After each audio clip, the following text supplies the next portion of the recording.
Welcome to Beyond the Breakwater, where just beyond the crashing waves of fear, discomfort, and doubt lies the greatest potential for life transformation.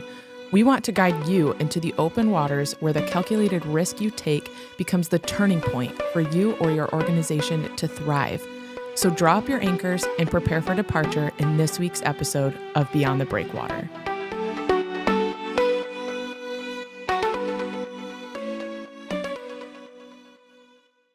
All right, welcome back to another episode of Beyond the Breakwater. This is another special episode. We've had the last couple kind of hit it off with Andre last week in South Africa, and we're back again this week with another special guest, and it is our 52nd episode, which I'm not great at math, but releasing these one a week, that is a whole year of podcasts. Amazing. Which is incredible. So thank you to our listeners who have been faithfully listening this whole time. If you're new, welcome. We're excited that you're here.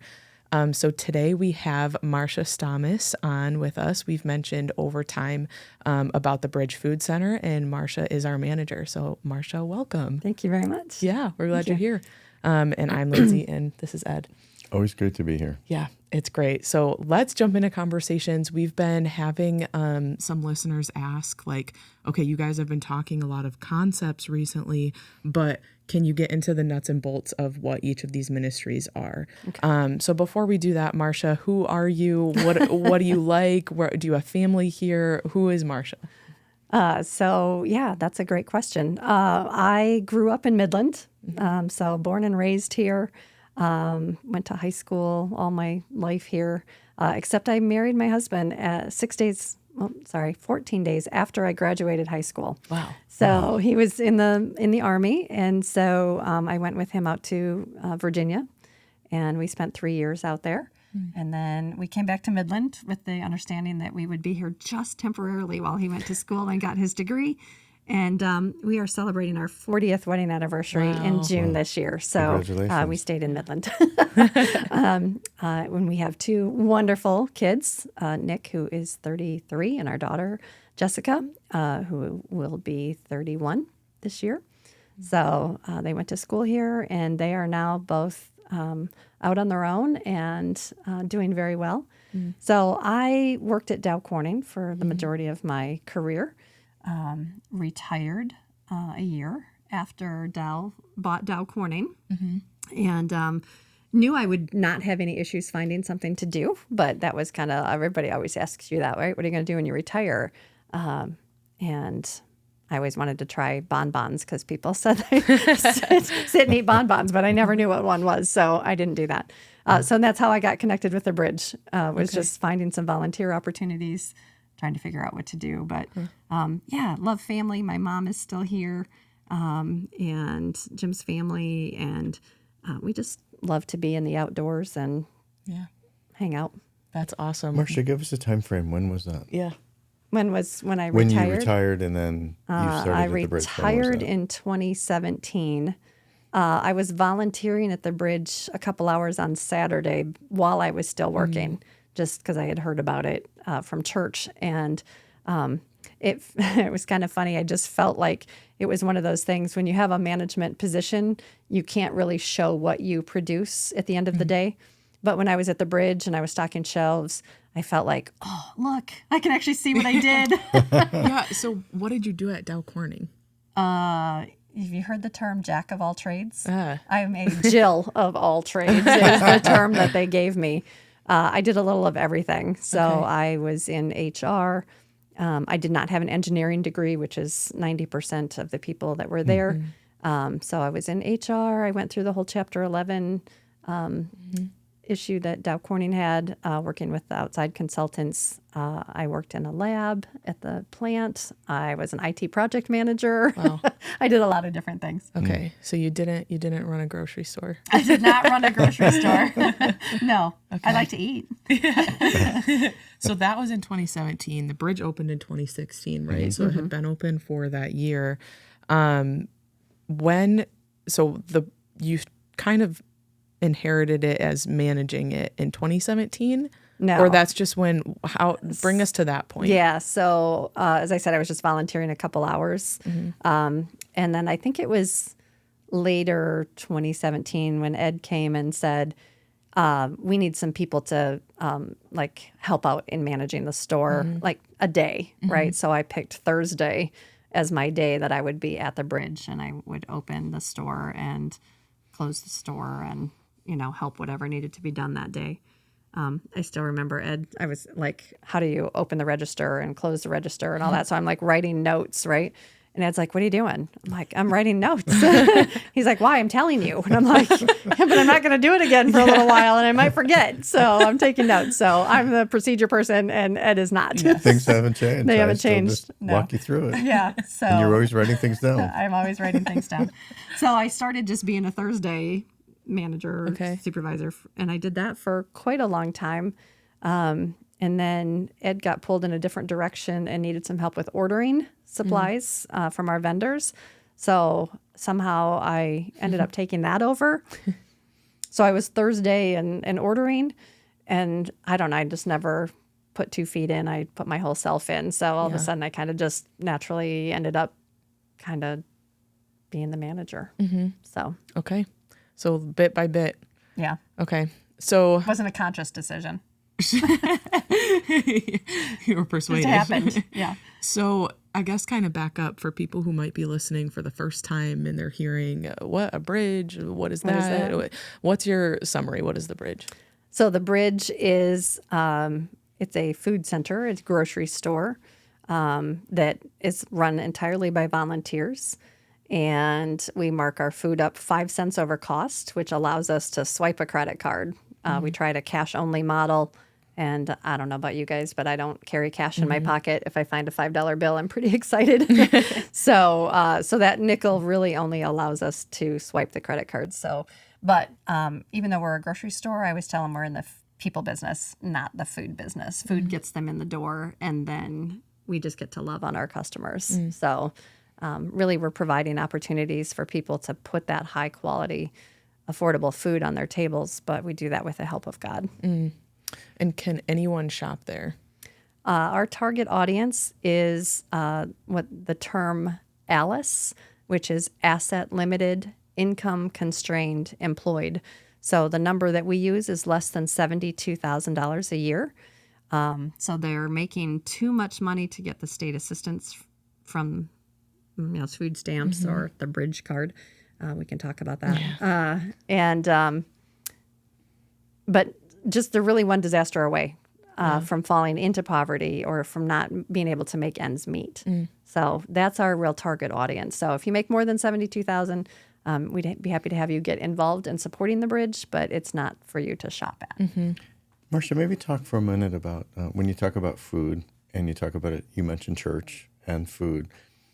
Oftentimes, I think perception is a little food pantry somewhere that, I was at one that was literally almost like in a shed behind the church. And I went and looked at it just not too long ago. Yeah. I think that's a perception of people. That's not really what the bridge is. Correct. I think that is perception on everyone's part. So anybody that you mentioned, the Bridge Food Center, thinks of a food pantry. And there's a need for food pantries, and there's some great ones out there. But the image that people portray is that you're going to hand me something. I don't get to choose. It's limited. I only get what you're going to give me. It's probably outdated, maybe dented cans or things like that's the image that I think people have in their mind. And so my encouragement is when I talk to people about the bridge, get in here and see it, right? So we just recently moved on January 30th to a larger location. But to reference our previous location, help me out, was about 3,000 square feet. So it was, we had 4 aisles that you could put carts in both ways, and we had shelves, and things were labeled well, and nothing is outdated at the bridge. We work really hard to make sure that there's nothing expired on the shelves.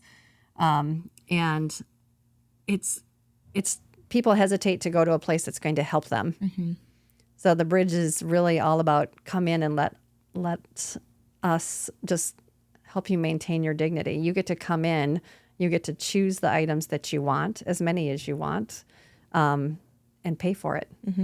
And then we just we have a bonus section that is donated by the community. So then that is how we bridge the gap. And that's really where the name, the Bridge Food Center, came from, is how do we bridge the gap for a group of people that doesn't get assistance or even want assistance from others, because they're very independent, very prideful, and wanting to do it on their own. So we just enable that at the Bridge. Talk about some of those products too, because I think I've had people walk in that I've brought to just like, come and see this. It's really cool. And people are shocked that it's not just canned foods. So what kind of products do you have there that might surprise people to what they might be imagining? Right. So in our mission statement, it's high quality, affordable food, right? So you can have high quality canned goods, but it's still in a can.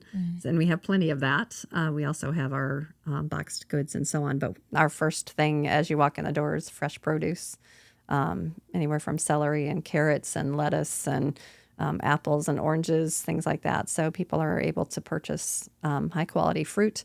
I would say our biggest seller is meat. So we have burger and pork loin and chicken breast and chicken thighs and chuck steaks and New York strips that we buy in bulk.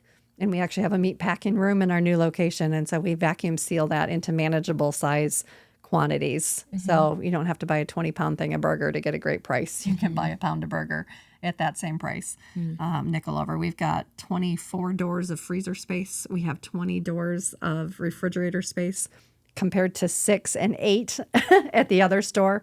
So we have a lot of room to grow in this new location, and you don't have to start that big if you're listening to this going, how did you do that? We didn't start there. Right. But we've got eggs and lunch meat and pizzas and all sorts of things that you can make your meals at the Bridge Food Center very affordably. Yeah. And so kind of talking about that progression from where it was, because it started out with you started out with 52 different products. 52 pallets. 52. Gosh. I'm really bad at this guessing thing. I was doing wrong. Create so a just, number, just but we'll tell you what it is. Yes, exactly. It's fun. Okay. And so now you're up to how many? We have over 1,500 products. Yeah. That's a huge scaling up. It is. But it took the starting small, and it took it with those products like they were on pallets in the initial 3,000 square foot building, and then you grew and you brought in shelves, and so you've kind of doctored it up as it's gone on. Yes. But now moving into this new space, how big is the new space? Ed can correct me on this, but probably 16,000. 16,000 square feet retail space. Okay. And then we've got a warehouse attached in the back of that, and we've got walk-ins in the back of that, and we have a dock so we can get trucks now for our products. So 3 times bigger the retail space of what we had before. And what has that growth allowed you to do differently than when you were in the smaller location? We are able to carry a lot more products than we did before. Before, when we wanted to try something new, we were like, what's slow selling? Let's get rid of that so that we have room on the shelf for something new.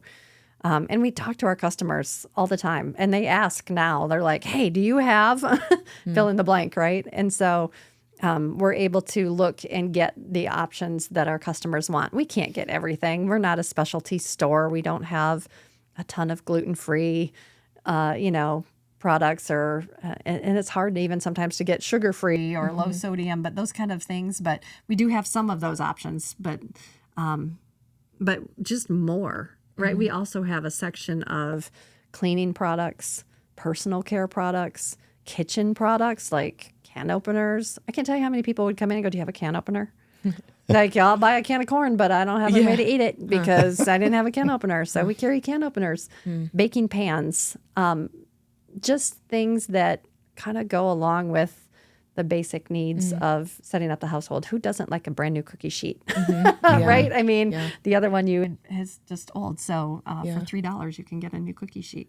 And from what I've heard from you too over time is like this new space has kind of reframed some of your thinking as far as like how you've partnered with people in the community who have said, hey, we've got this many frozen turkeys. Can you take them? And you're like, no, where am I going to put all of these? Right. And you're like, wait a second, we're in a much bigger building. Yes. So what are some of like talk about that community partnership, because that might be a foreign idea to people as well. Yeah. So I think the Bridge, again, when you're small, you start out with what you know at the time, and it grows.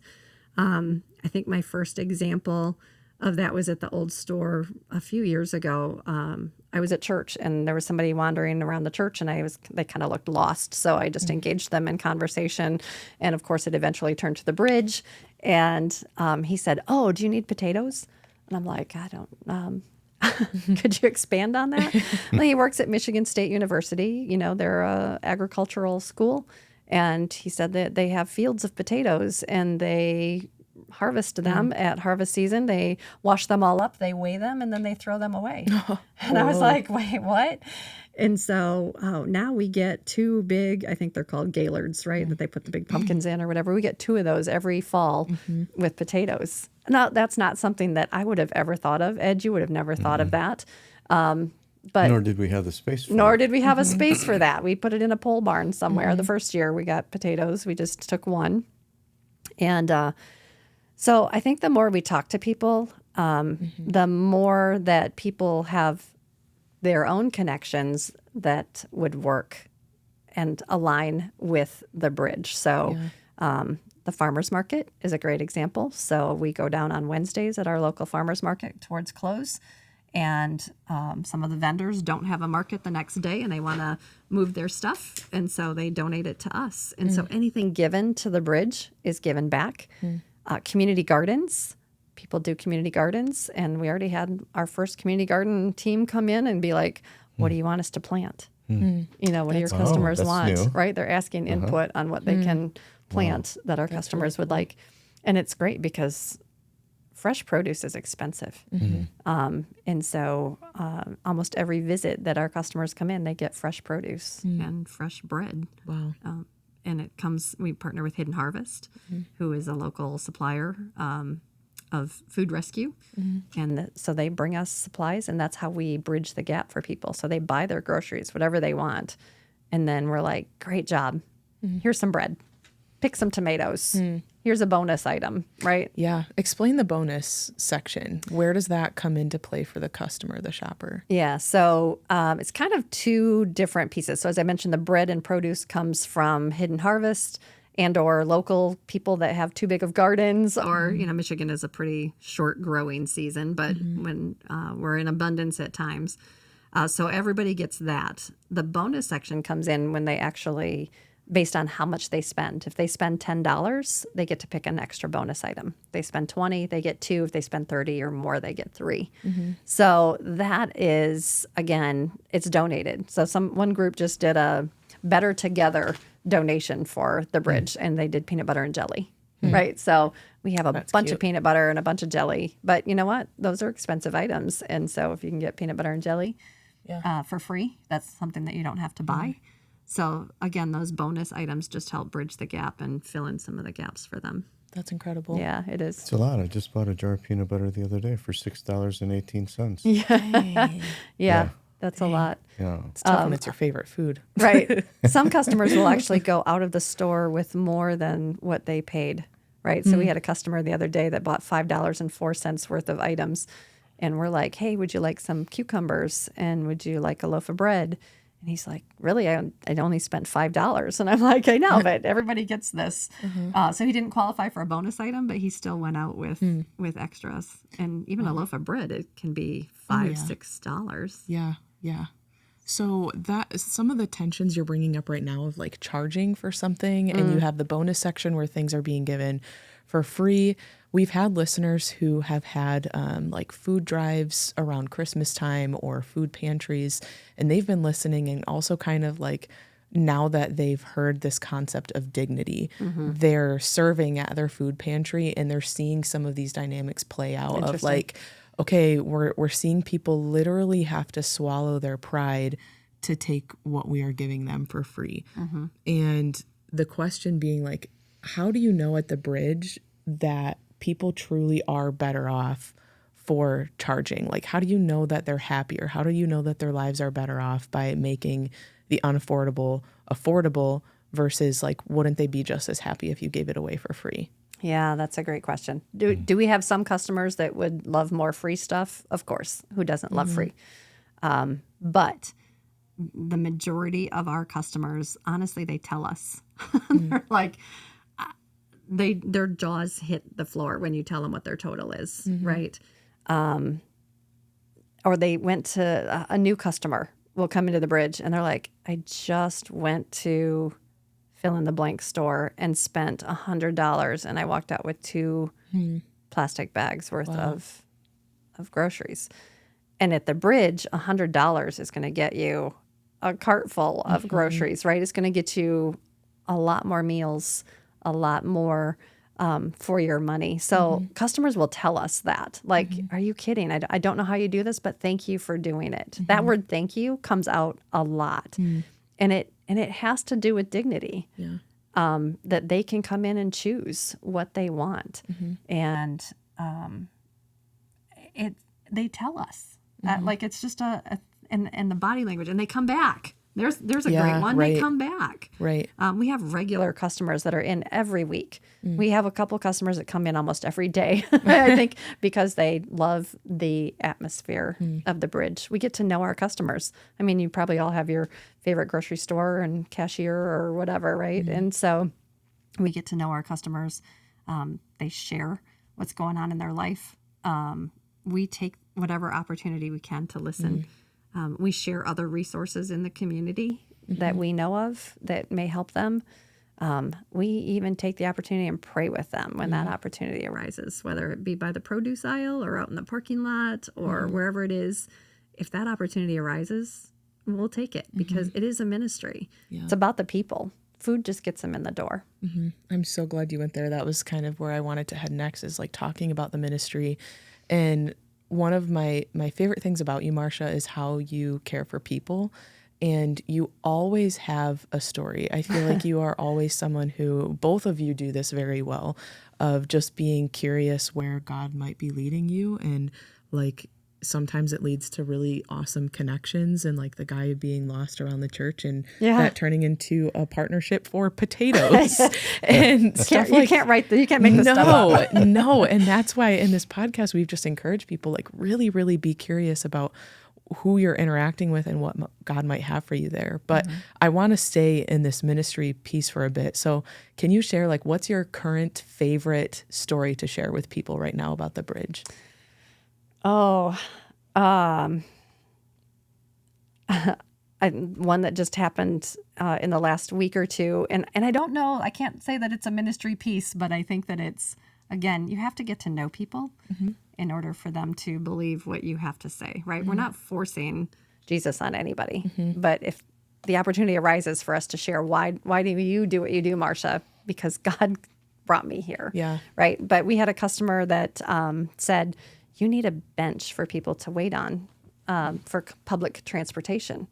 And I was like, oh, you're right. We have a fair number of customers that take public transportation, and you've got your bags of groceries and, winter in Michigan and whatever. And I said, yeah, that's a great idea. I said, would you put it outside? He said, no, it needs to be inside in case the weather's inclement or whatever. And I said, oh, okay. He said, well, I make benches. Can I bring you an 8-foot bench? And I'm like, you make benches? And he said, yeah. And I said, I don't want an 8-foot bench. I don't think I quite have room for that. But something smaller would be nice, like right here. And he said, yeah. And I came in the next week and it was there. And so this bench sits there, and, nobody else knows the story of that other than who I get to tell about that bench. And I don't even know the guy's name. So if you're listening to this, thank you for the bench. I didn't have a chance to say thank you. But this is one of our customers. Right? So we're not out there being like, hey, do you have money? Will you give us money to buy a bench? I mean, sometimes there's opportunities like that, but our customer was able to give what he had to give in consideration of other people. This group of people that we have, this Alice population, they're people just like anybody else. And they love being able to give and to help others. If someone's short $1 in the checkout line, that person behind them is the first one to pull $1 out of their pocket and so, here, let me get that for you. That's big. That's big when you're on a budget.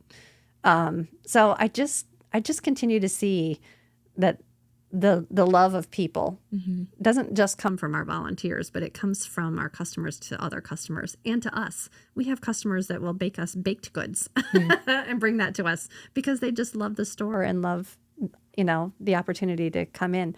So that ministry piece, there's probably a million stories that I could tell, and I just think that it's. Here's one more that I just thought of. Yeah, so we had a customer come in. She has a little girl, and cutest little booger. She is so fun. She comes in. She'll actually tell her mom, "Can we go to the bridge to see Marsha?"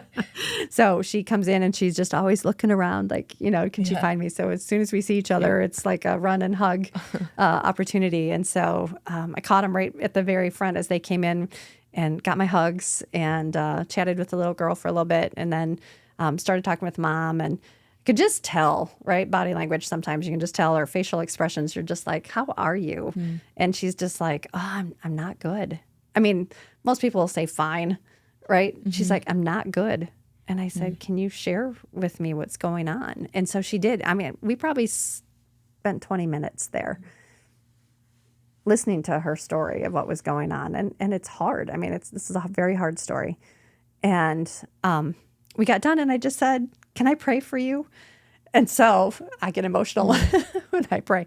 So I just held her hands. Actually, we hugged. I hugged her.